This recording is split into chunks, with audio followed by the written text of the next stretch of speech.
வியாழக்கிழமையே வீட்டையும் வலிச்சு விட்டுட்டு கோலமும் போட்டாச்சு. அடுத்த நாள் காலையில் என்னோடய வீட்டுக்கார் வந்துட்டு விளக்கேற்றி சாமி கும்பிட்டாரு. ஈவினிங் வந்துட்டு நான் விளக்கேற்றிட்டேன். கோயிலுக்கு போகிறதுக்கு டைம் ஆச்சுங்கிறதுனால வீட்டில் சாமி கும்பிட்டு எப்போ பார்த்தாலும் வீடியோவில் சாமி மட்டுமே காட்டிகிட்ருக்கோமே, கோலத்தை மட்டுமே காட்டிகிட்ருக்கோமேன்ட்டு மயிலறையும் கொஞ்சம் க்ளோஸ்அப்பில் காட்டினேன். அது இன்னும் கொஞ்சம் வீடியோக்கு அழகாக இருந்தது. கோயிலுக்கும் டைம் ஆயிடுச்சு. ஏன்னா தீபாராதனை காட்டிடுவாங்க நேரமாக 6:30க்கெலாம் பூஜை நடந்துடும். அதனால் வந்துட்டு வீட்டில் வந்துட்டு சாமி கும்பிட்டு வீட்டுக்கு இருந்து வெளியே கோயிலுக்கு கிளம்பியாச்சு. இந்த கூடை எதுக்குன்னா சாமிக்கு பூவெல்லாம் வாங்குறதுக்கு, எலுமிச்சம்பழம் வாங்குறதுக்கு, அப்புறம் அங்கே உண்டங்கட்டி சோறு தான் தருவாங்களே, நம்மளையெல்லாம் வீட்டிலேருந்து கிளம்பி போனால் அதுதானே சொல்லுவாங்க, அது வாங்கி வச்சுட்டு வரத்துக்கும் தான்.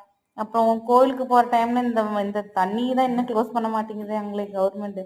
பைப்பு உடஞ்சி தண்ணி பாட்டுக்கு வெளியே வந்துட்டு தான் இருக்குது. சரி கால் நினைக்கலான்ட்டு கால் நினைச்சாங்க. ஏன்னா கோயிலுக்கு போயிட்டு வந்து கால் நினைக்கக்கூடாதுன்னு சொல்லிட்டு, அதனால் போகும்போதே கால் நினச்சிட்டு கோயிலுக்கு கிளம்பி சாமி கும்பிட்டு வந்தாச்சு. அது தரிசனம் சூப்பராக இருந்தது.